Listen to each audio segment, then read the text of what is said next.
Wow. Hawaii, Jaje Wite, Marcus. Hello, my name is Marcus. I'm from the Osage Nation, Potawatomi, Delaware, and Puerto Rican on my father's side. Thrilled to be here to have a conversation as we close out the Indigenous Day. We wanted to have an Indigenous conversation, Indian to Indian, in somewhat of a capacity, and we'll explain that as it unpacks. But first up, I got to bring my brother on here, six-time Grammy Award winner, multi-platinum, super accolades all over. Halftime show at the Super Bowl. Just came back yesterday from the UK with a Black Eyed Peas album they're working on right now. I'd like to welcome Taboo from the Black Eyed Peas. Oh, what's up, relatives, and all the people that are tuned in to this amazing experience? First of all, I want to take time to thank Sadhguru and his team for making this possible. Marcus, MC1, thank you for moderating and being part of this. You know, it's been a blessing to be able to be a voice to Indigenous communities. I am Shoshone, Hopi, and Mexican on my grandfather's side, but I've always been an advocate and educating myself more about my history and my ancestry. And now to be able to speak on Indigenous Peoples Day, I'm just very honored, and to speak to this amazing man, Sadhguru, who's been on an amazing journey to learn about Native culture. I want to say thank you again. I appreciate that. That's awesome, Tab. And speaking of Sadhguru, he's a yogi, mystic, visionary, named one of India's 50 most influential people, the recipient of 3 presidential awards. He's touched the lives of millions of worldwide through his transformational programs. He's the author of the New York Times bestseller, Inner Engineering, The Guide to Joy. Sadhguru has been an influential voice at major global forums. He's established the foundation as a nonprofit, the Isha Foundation, volunteer-ran organization operating more than 300 centers, supported by over 11 million volunteers worldwide. That's just the tip of the accolades. If you can Google him, there's like a whole bunch more of crazy global accolades to bestow on him. But also, we'd like to introduce him at this time. Sadhguru, if you'd like to make your way in here. Namaskaram, and it's wonderful to be connecting with both of you, Marcus and Tab. Well, I must say that I'm sorry that I had not heard your music because you know, my life has been so busy, means 365 days I'm non-stop on. So there was a time when I used to listen to Western music. I was a kind of a, I grew up in '60s, so rock and roll and then blues and stuff, but the recent music of anybody's I've not really heard. But just now, after they told me about you, then I thought I'd listen up something, then I heard this song Fight. And I thought that's a great message because I've been talking about this continuously, how the most important transformative process for any human being is to be conscious that we are mortal. If we are conscious that we are mortal, what it means is we understand that we have a limited amount of time and energy. Once we know we have a limited amount of time, every day, every moment, if we are conscious, the way we will look at our life, the way we look at every other life, and what we would want to do with every other life and our life will be completely different from how people are living right now, because people are going about as if they're immortal. That was a great message that you delivered, Tab. I'm sure, I think your crowd must be, your followers must be very young people all over the world, and I'm glad that message has been delivered to the youth of this world. It's very, Thank very you. important. You know, our music has a huge demographic of, from 60 to 50 to 30 to, I Oh, mean, you missed 20 out on me, huh? millennials. I know, man. I got to get you on to Where's the Love. Where's the Love is a great message. That's our first major hit that the world really gravitated to, and it had a strong message on the heels of 9/11, the tragedy that happened in 2001. But messaging has always been part of our DNA. You know, Black Eyed Peas, we always make sure that we are socially conscious, but also spread a message about our surrounding and what's happening. The fight was just a direct reflection of the trauma that I experienced as a cancer survivor. I was diagnosed with cancer in 2014. I did 12 weeks of chemotherapy. I did holistic healing and also chemo to try to offset the westernized medication. So I fought for 12 weeks, 5 days a week, 6 hours a day, and I'm here. I'm here to tell, let people know. Glad to see you here, man. Glad Yes, to see sir. you here, healthy and well. We're really glad to see that. I'm Yeah, telling you man. Thank you. from Thank you. my heart, I'm saying it's really wonderful that I you're back and appreciate healthy and well again, back at your… it. what You you're good know, at. I I kicked its butt, man, and I stood strong with this horrible disease. And I said, "You're not gonna take me out because I got more fight in me. I'm a warrior, and I'm gonna show this horrible disease that I can beat it." So I took on the task of being a voice and an advocate for cancer awareness. And during my healing, after I beat cancer, I went on a journey myself, kind of like what you're on, and I went to Standing Rock. And Standing Rock, being with my relatives and allies, standing in solidarity with the Standing Rock Sioux tribe, it was part of my healing process. And it taught me a lot about reconnecting with my roots, my native roots. It taught me about being a voice and an advocate for Indigenous communities. And that led me to be here speaking to you. And Standing Rock was that pivotal point to be able to have that energy and tap into that frequency of being a voice. Wow. Actually, if you don't mind, I think it's a good one of the things I like to make sure we frame as we spend this time together is that this is going to be a fireside chat. This is a time for us just to kind of talk around about. I got fire. You guys have no fire. I Only I know. got fire going, huh? So I don't say have you the gotta keep fire. up the fire. I You got the have- water, flow water. Oh, nice. Water is life. Water is life. Mini with Choni. Yes. But right off the bat, I would like to ask Sadhguru about just real quick if we could just pull the elephant in the room real fast before we unpack a lot of our conversational issues. Is just so we were named Indian, even though we're Indigenous Americans and we had different tribes. There's over 500 different tribes in the U.S. We're not all the same. There's many different diversities, and when you hear about Indigenous people of America being called Indian, and you're from India, how does that hit you, and how does that make you feel? Well, we are glad the guy didn't land in India, and I'm sorry he landed here. Oh man. I love that you called him the guy. Yeah. Nice. Classic, man. So that leads to you traveling through you're right now on a 22-day American tour, kind of, where you're traveling these different Indigenous communities. Can you tell us a little bit about like what sparked that and the places that you've been? I must tell you this is in 2003. I was writing a book, so somebody offered me a small cottage near the Center Hill Lake in Tennessee, near Cookville. So I was staying there and working on this, so one day I took out a walk into the forest and I just was walking.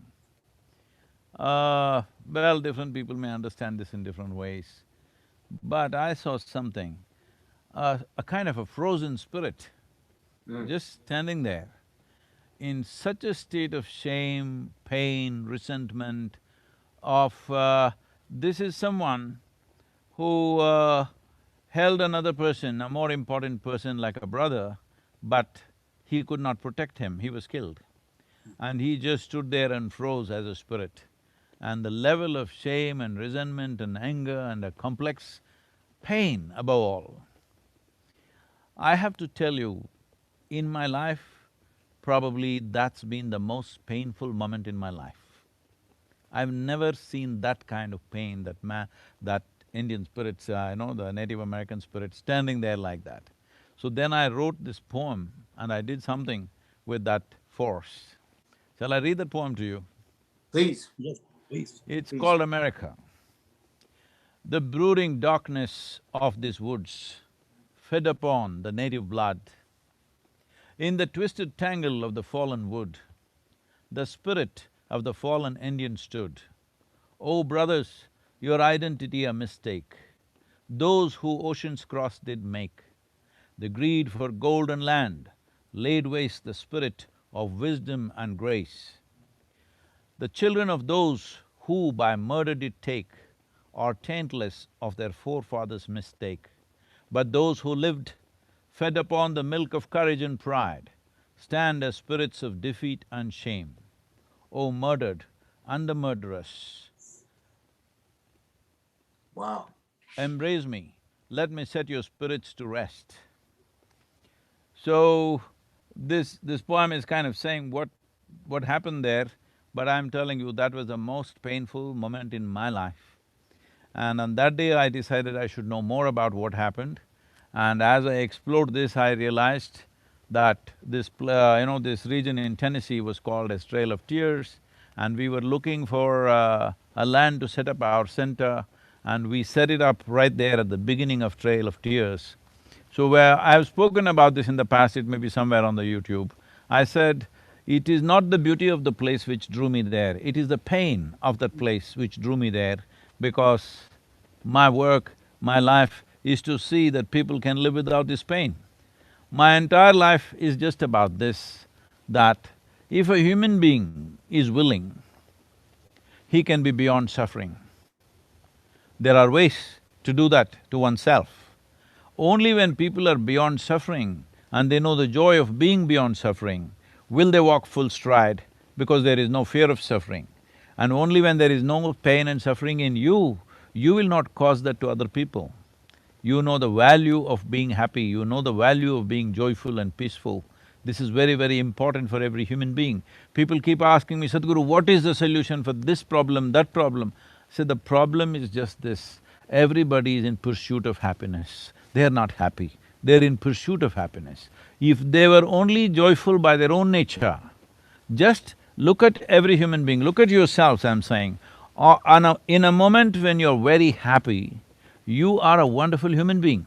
The moment you're unhappy, you're capable of being a nasty human being. This is true for every human being, isn't it? Definitely. You know, So, it is that moment in 2003 that got me interested. Since then, I've been trying to look at, different aspects. Even me, I had no clue there were 500 nations, okay? In our minds, we think Native American means Native American. Okay, we heard a few names of Apache, Sioux, this, that, like this, maybe 4, 5 names. Rest of it, simply it's not there. I'm saying even with people who are well-traveled, well-read, even with them, nobody knows about this. Only now, in the last few months since I've been wanting to do this trip, I've been looking at this, please. I've been looking at this and I'm amazed at the level of, we've been to Cahokia, we are going to the Chaco Valley. It's amazing as to how much has happened, and from 40,000 years. That's not a… 40 millennia is not a joke. yeah. You can't obliterate a culture like that. You know what? Unfortunately, here in the US, even Americans don't know what life on the res is like, or about indigenous people, or, what native people, modern day native perspectives. They've been so disconnected because Indian reservations or res life is so disconnected from city life, and that's systematically been done. It's been years and years of treaties that have been broken throughout the years. And speaking about pain, something that led me to Standing Rock was, wanting to be of service and lend my art and my music to be a way to uplift the spirits of the water protectors, because that movement, Standing Rock, was started by the youth. Yes. The youth were the people that started that movement, and we led with prayer. We never led with violence. We led with prayer. We led with love. And that was my mission. After I beat cancer, I said, I want to go, something's calling me to go to be of service and to do, to not only to perform, but also to learn about, what life is like on the res, learn about my Standing Rock Sioux brothers and sisters, learn about different tribes, learn the elders, like speaking to elders and non-native people. And it was just standing in solidarity. And I learned a lot about myself.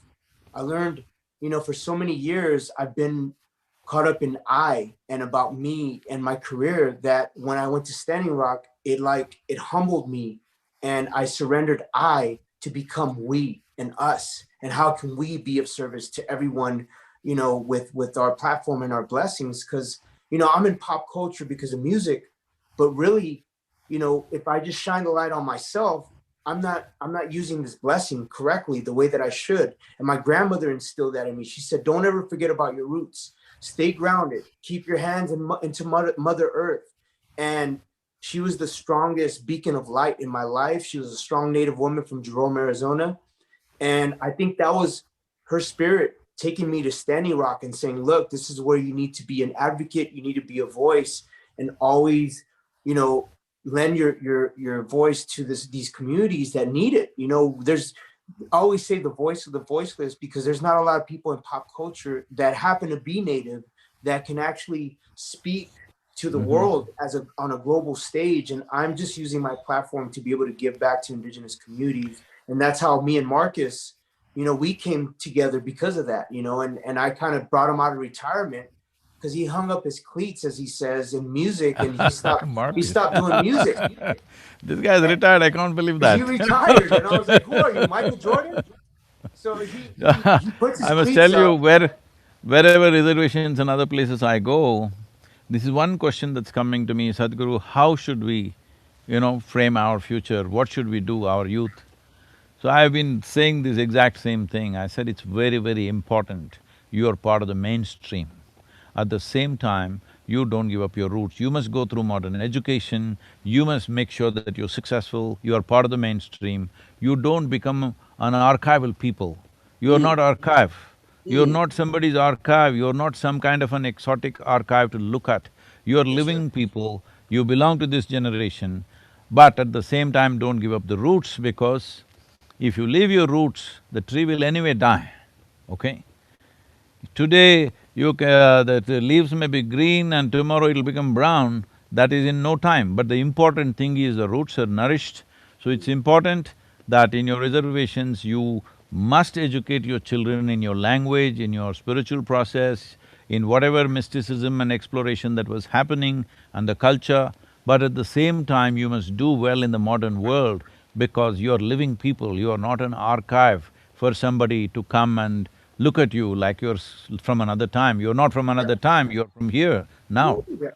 And it's a balance for me, man. Being having both perspectives. My Mexican side, which is Mexica, which is indigenous as well, because of my grandfather, but my grandmother was like my mother. So she always spoke highly about her native roots. And I've always balanced it, being a city kid from Los Angeles, but now really wanting to learn and educate myself and not being afraid to not know everything. I don't know everything. I'm not the all-knowing native guy. I'm not that. And I never claimed to be. And I humble myself in front of people that may know more than me, because I just want to learn. I want to be a student of learning and always trying to do better. And if there's moments where I make mistakes and I don't follow the right protocol and I learn how to bounce back from that, that's just me being human and not being afraid to have imperfections and have flaws and go about mistakes and things that we, as we learn and we try to educate ourselves, we're not going to know every single aspect. But man, I'm a student, man. And even with Marcus, I ask him for advice, and I ask him, hey, is this the right thing that I should be doing? And he's like, hey, this is how we should maneuver. Let me vet it out for you. Because like I said, I'm unapologetic about not knowing, because I was not from the res. I didn't grow up on the res, and I never claimed to be.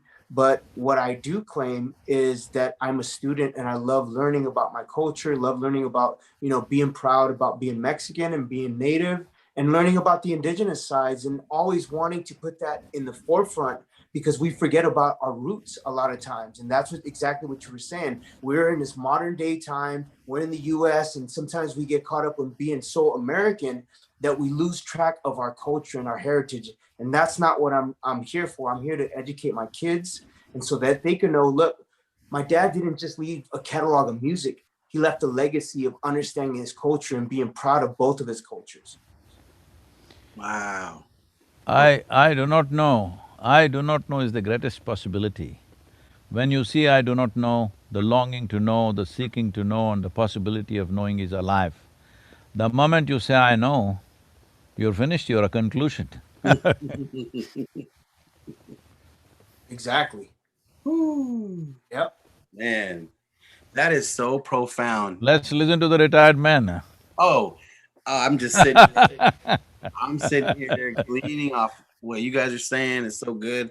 I was gonna pick up off on what you were talking about as far as the global perception of this romanticized view sometimes comes across as, you know, when you think Native American or indigenous, you think of this romanticized picture of us that like there's one fit for all.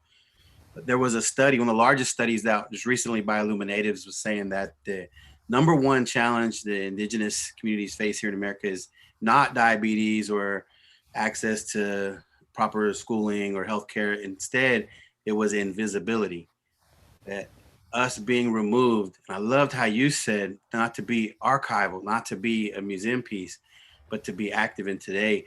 Well, what kind of advice would you give someone when it comes to trying to take control of their narrative and writing their own story? See, today if you have to write your own story, first thing is you must be educated in today's language, today's culture, today's literature, very, very important. Mm. At the same time, as I said, your roots must be strong to write about that, otherwise you yourself may get lost. This is a problem in every culture. I'm saying it's not just here in North America. In every culture, people trying to become modern, they lose their very, roots. So keeping this balance is very important. This is why, anyway, usually the schools are only 8 months. I think the Native American reservations altogether should come to arrive at some kind of education system of your own, where at least for 2 months in a year, every child till they become 15 years of age attends these 2 month summer schools or whatever, where I know this may be a controversial thing for me to say and it's not in my place to say this, but I'm saying this out of concern, not out of some kind of creating some uniform thing. I know every tribe is distinctly unique and there are languages are different, cultures are different. But still we have to arrive at some common thing because cultivating and retaining 500 ways in today's world is going to be extremely difficult. 5 ways at least we can do, maybe 3 ways we can do, 1 way would be easy, but maybe it's not acceptable to everybody. But we must arrive, the community should arrive at some kind of thing, that some common practices can be merged together and all Native American children are learning those aspects, maybe a few aspects of their specific tribe, but the larger aspect of the indigenous people must become common. Somebody should do a framework of this education, at least 2 months in a year, they must do that and they must be proud to wear your kind of clothing, your kind of whatever, which represents your culture. I'm sure if like you are a musician, you brought this music now, suppose you get some designer or some famous people to wear those kind of clothes and go to important events, so it should become the fashion, I'm saying. Mm. It should become the fashion in United States and in the rest of the world to wear Native American kind of clothes and those aspects. Actually, without knowing from where it comes, I see in India in many homes they got dream catchers. I asked them, where did you get this? They have no clue. They said, I saw somewhere and I bought it. So Yeah. I'm saying it's very important, certain products, certain clothes, certain aspects must go. I myself bought some, the pottery now. It's incredible. It's incredible means I'm telling you, I have traveled all over the world. What they have done with horse's hair and the pottery in that Lakota Sioux region is unbelievable. I know the Hopis are doing something fantastic with pottery, but this has not found international market. Yeah. These are all Well, different ways. Today it is all about branding. I know you guys know more about branding than me, but I'm telling you, it's all about branding. I don't think Native American people, their products, their language, their clothing has been branded properly. I think it needs branding. well, can I interject on that? There's a certain level of protocol and respect that comes with appropriating native patterns or clothing or designs, and I've learned this myself. Just there's a certain way to approach that conversation. It's a very sensitive conversation, and we have to be empathetic about the intergenerational trauma that has existed throughout the years of the native people, especially from getting stuff. land taken and just like basically bullied throughout the years and the genocide that has occurred. And I'm not trying to be like a downer or anything. I'm just trying to keep it 100 and be as real as possible, because this is a conversation and I welcome all conversation. And since you said that, I just wanted to clarify that there's a certain protocol that I'm learning about. There's a certain way, when you're using a pattern or a design, that sometimes certain tribes or certain people may get offended by that if you're non-native or if you're not from that tribe. So that's a very sensitive landmine that we have to be careful about. And that's something that I always talk to Marcus about, is like, hey, what do you think about this? And he's like, well, let me check that out, because this design goes with this tribe or this Pueblo design or this northern plains design. So it's just learning and not wanting to appropriate it. See, I heard about the sensitivities. Yes, I appreciate that very much. That's why I said maybe it's not in my place to even say anything about it. But at the same time, my concern is that it's important that, see, you're not going to educate the world about 500 tribes. It's not going to happen, let's understand this. See, it's like in India, we have 19,000 languages. Do you believe that today in the world we can make literature out of 19,000 languages? We have reduced it to 24 or 26 now, okay? These are the 24 official languages about literature and other things are being spread. But 19,000, how do you do it? So in ancient times, it was all distinctly separate languages. So we've brought it down to 24, there's a huge loss in that, there's no question. There's huge loss. Similarly, this 500, if they all are very proud of maintaining their individual identity, I understand that pride, I know, especially when people have suffered, that pride is very important. But for the future generations, I feel it's important, some melding needs to happen, because you cannot present 500 different aspects to the world, it's extremely difficult. Yeah, I would say it would be fantastic if all these tribes or these leaders meet for a conference once a year and see how can we, I love how that. can we make this a futuristic thing? Don't… I love see, that. what's happened in the past, nobody can fix the past, all right? We cannot fix what happened yesterday. What we are trying to do is that the future is good for the next generation of people. That is what is most important. Right now, you talked about the land.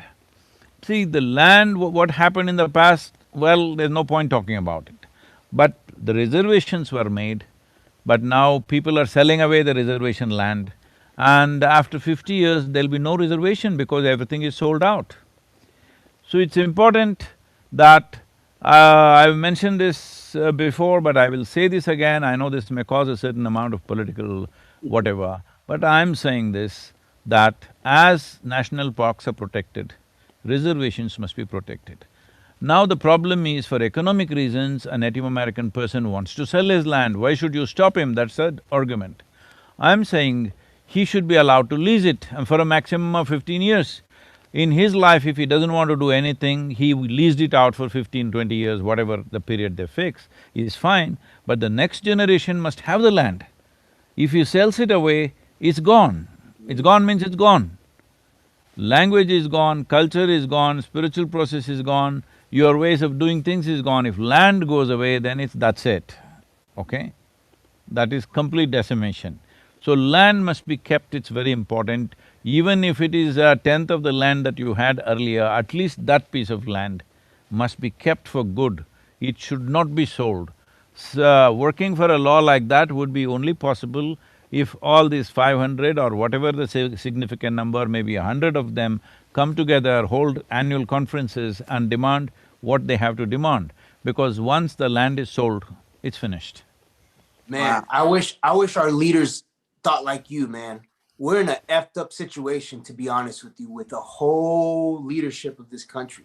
And if we had more people speaking like how you think and people's in power, then we would move forward. And I think more tribal communities would feel inclusive and be part of the conversation as opposed to being separated and divided. And I think more people have to have that initial force and love and lead with love and try to bring people together, that one world mentality. because that's how we think. We think one world mentality. How do we bring people together? How do we make sure that we lead with love and not have an opposing force of negative frequencies? I just want to be positive and bring love to the world. And if that's through music, if that's through conversation and communication, I think that's the best way to approach things. And unfortunately, we're going through a situation of having an election that is going to come up November 3rd.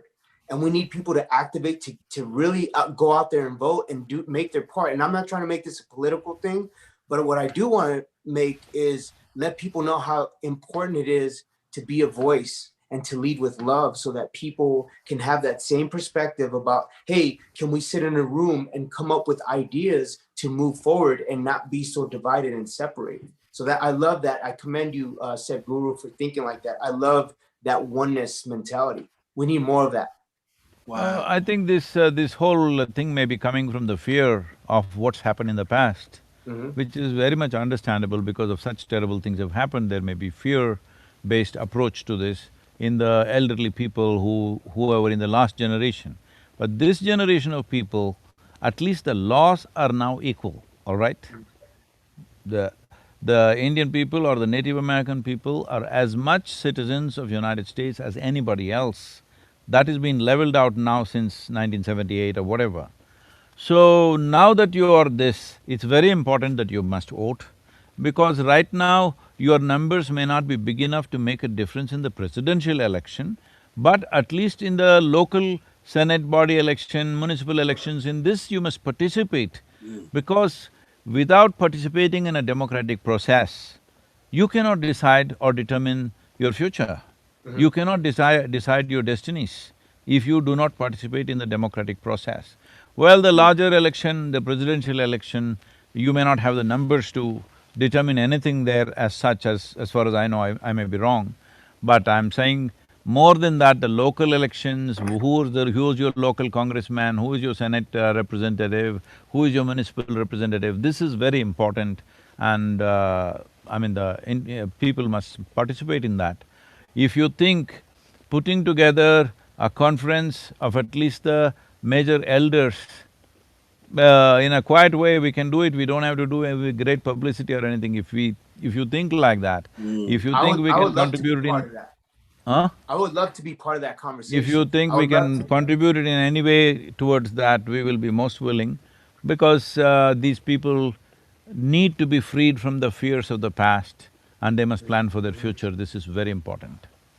You know, speaking of love, land, and leadership, and an example of, you know, some of the where all those qualities have kind of came together with the Black Hills, you know, that land has been monetized and the government has issued that set aside billions of dollars, and the tribe has not have not taken the check because they don't, like you said, they don't believe that the land can be put a price on. And so that leadership there is the kind of leadership that is a good example of when you lead with love and respect the power of the land. Speaking of the land that you were just at, I've been to Bear Butte. I've tied tobacco to the trees. I've spent time there, and I know personally the power. If you wouldn't mind expressing a little bit about what that time was like for you in those sacred spaces. I have too much to say about this. To make it brief, I will stick to one point. Mato Tipila, in my experience, in the entire North American continent, at least in United States and Canada, I would say, is probably the one most powerful space that you can see in this part of the world. Wow. It has a dimension. See, in the yogic dimension, we look at it as human body, the energetic body of the human being is like the cosmos. It has 114, energy points. Of these, two are outside the physical structure, rest are inside. So these 112 are made into 7 categories, which are generally in America known as 7 chakras and things like that. Of these 7, there is one in the throat region which is called as Vishuddhi. I would say for 99% of the people, this Vishuddhi remains in the seed form, it never sprouts because it is a power center. If you know something about Indian culture, the first yogi in India was called Adi Yogi, which means the first yogi. Actually, we have erected a 112 feet tall face, which is the largest face on the planet actually. I don't know if you've seen that, you can see that image in this thing, it's a 112 feet tall bust. Because he is the first yogi, to honor him, because he gave us the technologies for well-being, how to handle human well-being from within. So in this, he is also called a person who is powerful in his throat, and his throat is blue, and there's a snake around his throat, all this imagery. Why this is so is, this dimension we called Vishuddhi is one dimension which in the throat center needs maximum amount of skill and capability to evolve. What I saw, I was there on the full moon night in Matotipila. It was explosive dimension of Vishuddhi or the throat center. Anybody who has done any kind of a little bit of search with that energy around would naturally become an exploration of mysticism is very natural. Because this culture, the Native American culture, has not written down anything, everything is oral culture. Now if one person has realized something, unless he finds another person in the next generation to pass it on, it kind of gets lost. Which is also a good thing in a certain way, because written down distortions will happen. But when the entire culture went through an upheaval for generations of people, probably 8 to maybe 10 to 20 generations went through a whole upheaval, that culture could have been broken. But even now I'm saying, especially Tab, you are a singer, you must spend minimum 3 days at this Matotipila, especially on the full moon night. I'm telling you, you will realize something tremendously powerful. Anybody who realizes or opens up the throat center, their ability to connect with life, I'm saying when I say connect with life, you can touch beyond your physical reach, literally touch. So, this dimension of life is very, very rare. There are various centers in the world which activates different dimensions, but the throat center being this powerful is hardly 2, 3 places in the entire globe, I'm telling you. I was just amazed. The way it is reverberating with this dimension of life is just absolutely amazing. I do not know how it has happened. Nature has done it. In India, we create our own structures.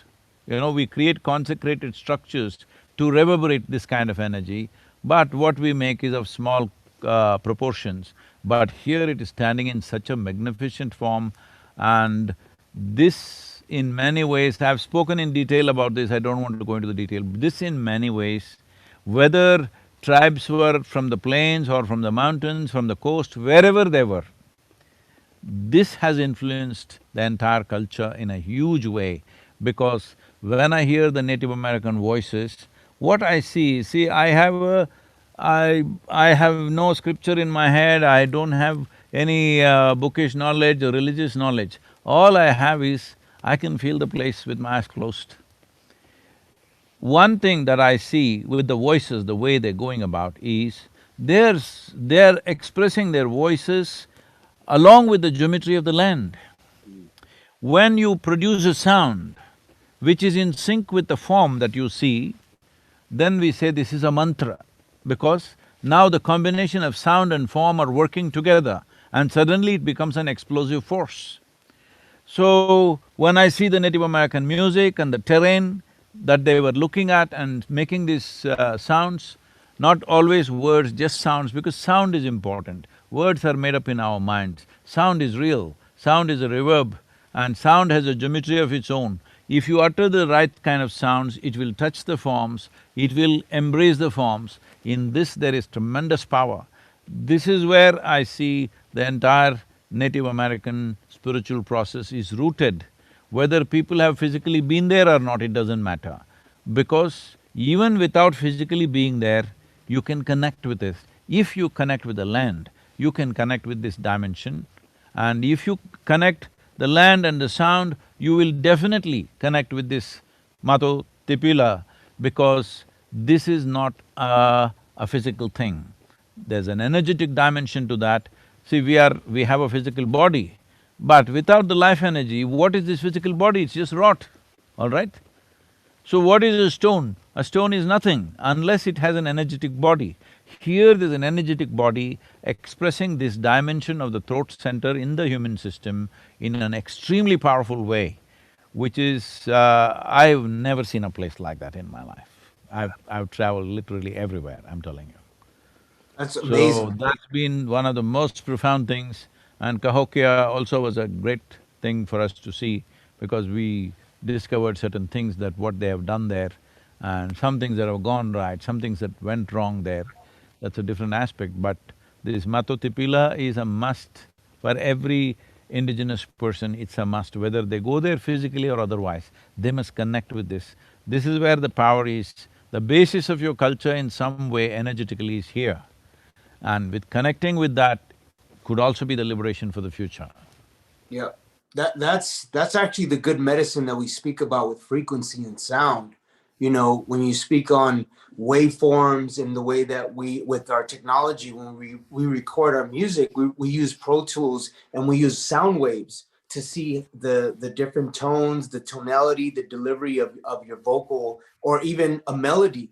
And when you say that, it reminds me of how music and color and emotion and all that, how it all comes together and has a higher frequency that when you tap into it, it's like a spiritual connection that I feel when I step on stage. When you said about the you know, the chanting or the prayer song that you heard, it reminds me of the moment that I spent at the camp at Standing Rock and listening to the sacred drum circle and the prayer songs and the different frequencies and sounds that I heard, and how I felt connected to my ancestry even more, because it was a sound that it was very new, but it was so connected, and I felt like I had heard it before, but it was something new. It was a new frequency that I tapped into, and it was a higher frequency that I never even knew that I could tap into spiritually.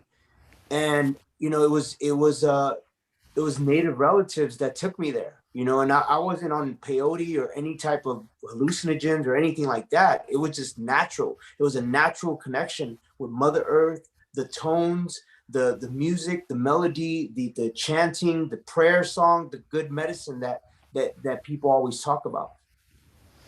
See, for every sound, if you feed a sound into an oscilloscope, it gives out a form. That means for every sound there is a form. Similarly, for every form there is a sound attached to it. What I see is the ancient people of this land are uttering sounds, looking at the land, and literally kind of making a map of the land in a sound form. The geometry or the symphony of… the geometric symphony of the land and the sound matching together, and which has been the basis of powering this thing. I think this is one of the reasons why, being here for thousands of years, they didn't want to build anything, because when in one part of United States the Chaco Valley is built the way it is built, others could have learnt in no time.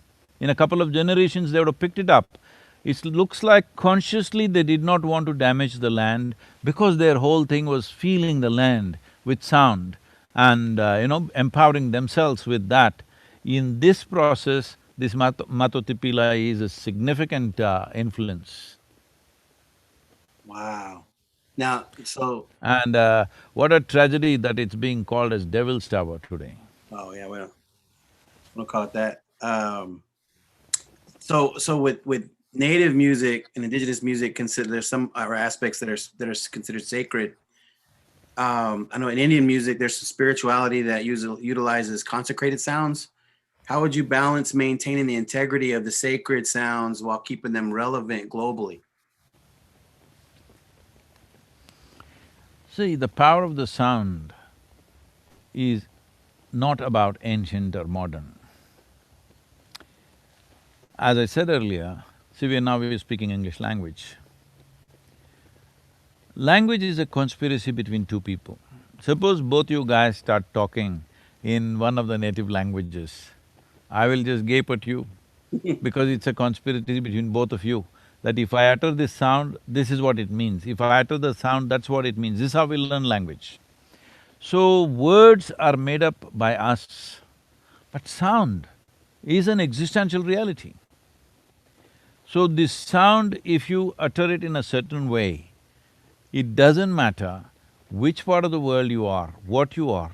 When the sound when I said you can actually touch people, let us say 10, 20, 50,000 people are there in your concert. If your Vishuddhi power is on and you utter sound with that, I'm telling you, you can physically touch every one of them. Yep. And that experience, no matter who the hell they are, where they come from, they will not miss it and they will never forget it. Wow. Yep. I feel that with hip hop culture as well. You know, like me and MC1 can say a line and you can like, just because you know hip hop culture, MC1, you can complete the line. Like if I said the hip, the hop, the hippie, the hip hop, you don't stop. The rock to the bang bang boogie. So jump your boogie to the boogie the beat. Bang. Right? Right. What you hear is not a test. Yes. I'm rocking To the beat. There it is. Hip hop culture has been immersed with sounds, rhythm, rhyme patterns, cadences, and that's the beauty of not only our personal connection with our culture, but also this musical culture called hip hop. And that's the thing that brought us together, is because we love, you know, rapping and break dancing and DJing, and we appreciate the elements of hip hop. That's the reason why I think language, we don't need to, like a kid from Japan that doesn't speak English, he could be a b-boy and we could speak on the dance floor and just break dance and have that same camaraderie and share that same language and that frequency on the dance floor. Or an MC, he knows cadence. He doesn't necessarily have to be rapping in English. He could be rapping in Spanish. And you just know cadence, and hip hop culture has that same type of connection. It's like a frequency. It is frequency. And that's why I always talk about frequency, man. Tell me when you're going live next time, maybe I'll be there, huh? For sure, man. Nice. Maybe we could do something together. We'll have like a cool seminar and a hip hop show at the same time, and we'll have like, you know, a cool performance and have like a Q&A thing like right now, so that we take this on the road and do some cool collaboration, because this is kind of new for me, man, to be able to speak to an amazing person like yourself. You know, I'm a hip hop kid, and yes, I'm native and Mexican, but at the end of the day, I love hip hop culture, and I love breakdancing and MCing and songwriting and DJing. And for me to be having this conversation with you, it's just another notch on my belt of amazing moments in my life. So, you know, and I'm not trying to, you know, like juice you up or anything, but this has been amazing, man. It's very informative. I'm learning a lot. I'm listening. One thing is to listen and to absorb the information and welcome the information. And that's something that's important to me, is I want to be a student of the world and listen to perspective and you know, sound-minded people like yourself who are, you know, exploring the U.S. and exploring indigenous communities, and I really appreciate that, man. We need more people like yourselves, and we're very blessed to have this conversation. I will send you two books. One is Inner Engineering, another is Death. Okay, I released a book called Death, the Inside Story. But for Marcus, I will send him something more crazy, because he needs something more crazy. Oh man. You're also in Los Angeles, Marcus? I'm actually in Oklahoma City. Okay. Hey, we're passing through Oklahoma sometime in the next week. Got to connect. We're gonna have to connect then. You know, something I would like to speak on, being that we're celebrating, I know it's almost, you know, 10 o'clock, but we celebrate Indigenous Peoples Day today in Los Angeles. And I was very honored to be part of the first Indigenous Peoples Day celebration in 2018. My group, Black Eyed Peas, we performed along with our mentors, Redbone, PJ Vegas, and his dad, Pat Vegas. And we had all these amazing native artists on the Tongva land. The Tongva people were represented. The Gabrielino people were represented from Los Angeles, and we had all these beautiful energies there for one cause, and that was to celebrate and honor Indigenous people from Los Angeles, but also around the world. And we abolished Columbus Day here in Los Angeles. So to be able to be participating in Indigenous Peoples Day 2 years in a row, and unfortunately this year because of COVID, we weren't able to have the festival or the concert. But I just wanted to say thank you for acknowledging Indigenous Peoples Day, because a lot of people don't really know what that means. And for us, we're still trying to get the message out. We're trying to have more states and cities come along and see how we can honor the first people of this land. We are making about 10 to 12 hours of video of this travel. So, many aspects of indigenous life, and we will make sure that this reaches the world to whatever extent it can, and we'll give you access to this also so that you can do what you can, because this is very important that Yes. people should know about a civilization which has existed for over 15 millennia. Is not a small thing. You can't Yes. just forget about it just like that. Yep, we invisible no more, man. We're trying to, be the bridge between modern day, people and allies and relatives to be able to honor and celebrate our ancestors and our relatives from the past, and that's important. And this is something that, for me, as a 45-year-old man, and I have my own kids and I have my wife, and I try to be as open-minded and as informative about this modern day life that we're living, but also like educating my kids about the past, because they don't teach that in American textbook. They don't teach that in American studies about the history of Native people. They give you this facade about pilgrims and Native people on Thanksgiving, and that's what you learn about. So unfortunately, we don't have access in American schools and in academics to have that type of reality and historical actually real conversations. And that's something that I'm trying to educate my kids about Thanksgiving and this misconception about pilgrims and Native people. Tab, one important thing, one important dimension which could be a very major thing in the world, particularly in California and everywhere else in the world now, is… See, today everybody is talking about ecological concerns and environment, but environment is only in a textbook or it lives in a school or a university.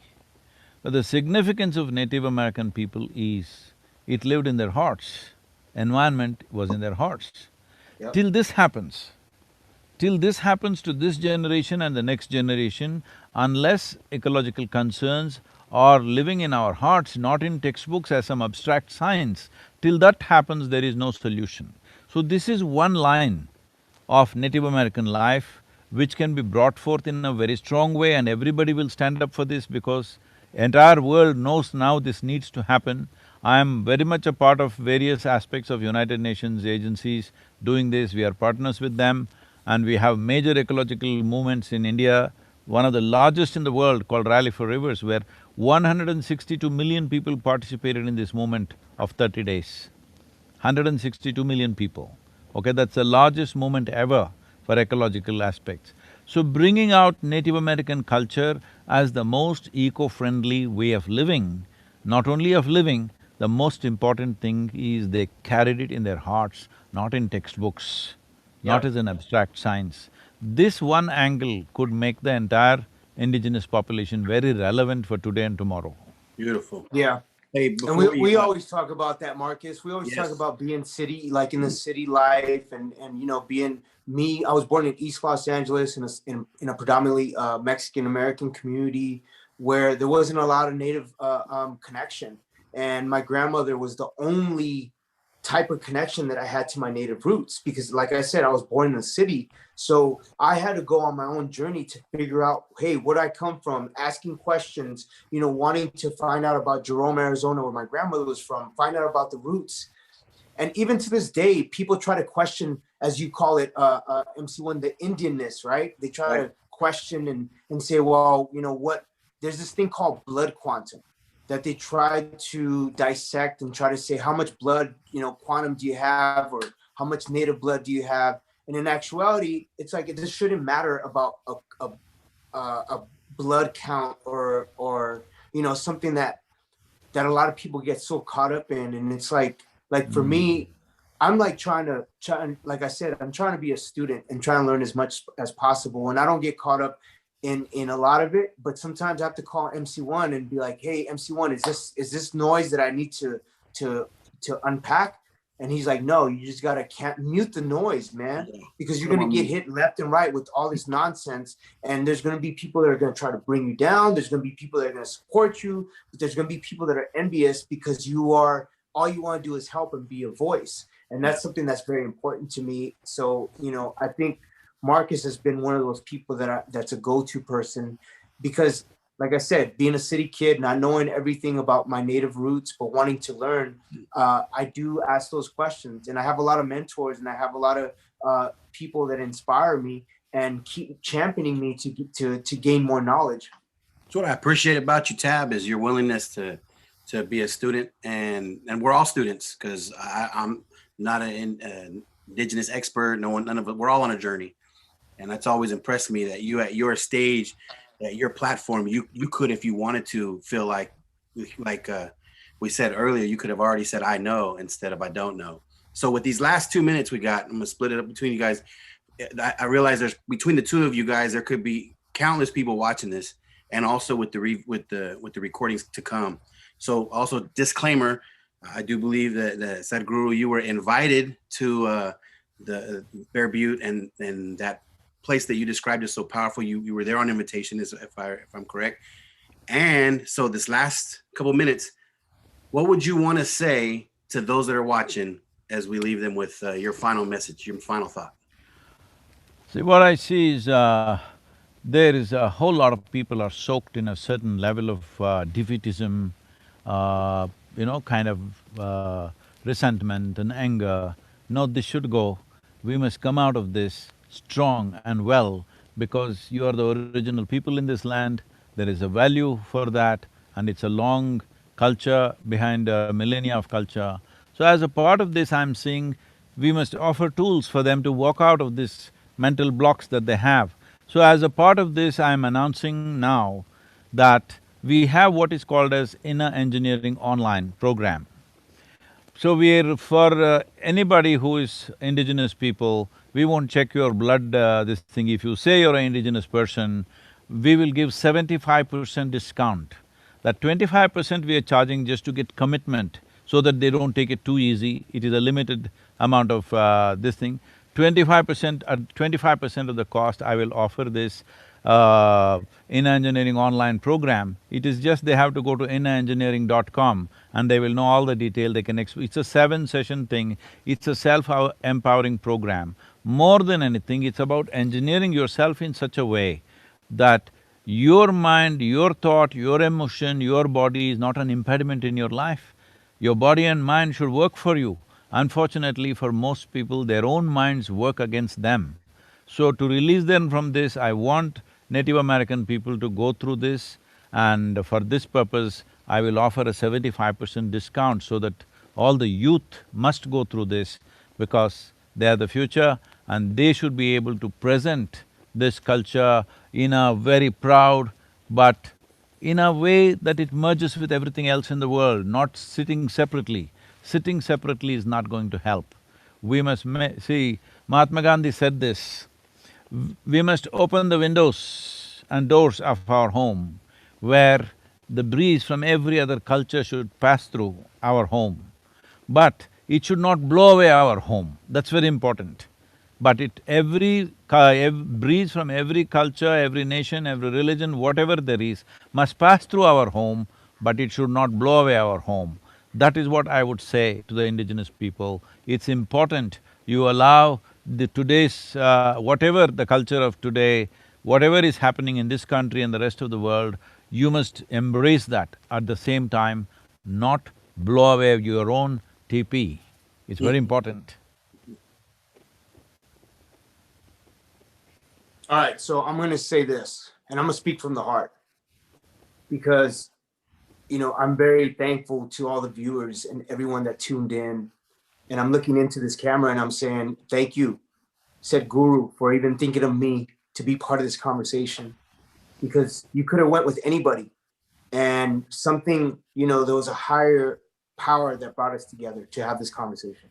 I believe in divine intervention, and this is something very divine, because just speaking to you, as the chief said, I saw your spirit and I saw how much you illuminate and how amazing, how much power you have to bring people together, to show love, to show empathy, to show respect for all these cultures and different, and wanting to learn.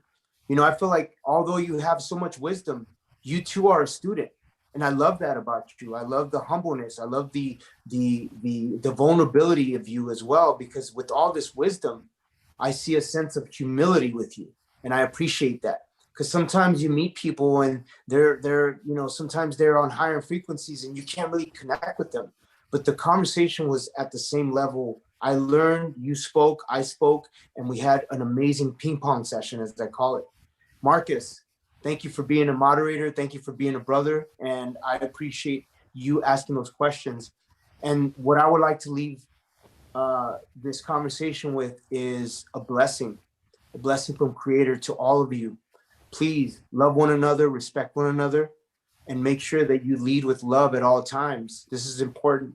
We need that more than now, because hate, we can't have that. We have to have support, appreciation. And I think if we lead by example, I think other people will appreciate and lead with you.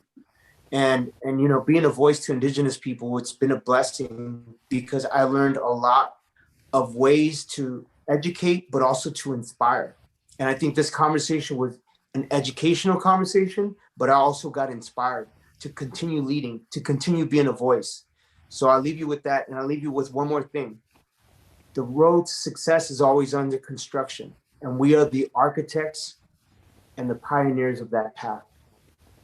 Love you guys. Tab, we'll send you a link to the inengineering.com. Please explore that possibility. And we will be breezing through Oklahoma and we will clash with Marcus, of course. Yes, well, count on it. Thank you, guys. Thank you very much. Thank you very much. Thank you so much. Wonderful. Wonderful. Thanks. Thank you.